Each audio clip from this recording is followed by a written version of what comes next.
Крадците се повеќе без страф од Бога и срам од луѓе. Нова кражба во црква во регионот. Овој пат ограбени се две цркви во Кочанско.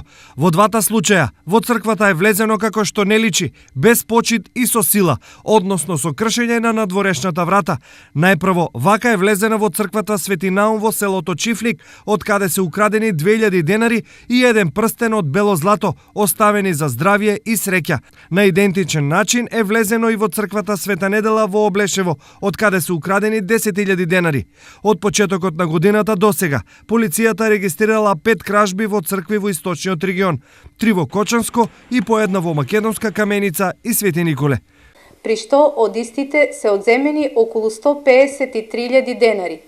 Од страна на полицијата се преземаат засилени мерки за откривање на сторителите, а воедно се преземаат мерки за попречување на сторителите и нивно откривање при вршење на ваквите кривични дела. Во изминатата 2014 година расветлени се 40% од вкупно пријавените 30 кривични дела на сакрални објекти. Инаку, најголема кражба од црква е она во Македонска Каменица, која се случи еден ден по Нова година. Оттаму крадците излегоа со 130.000 денари.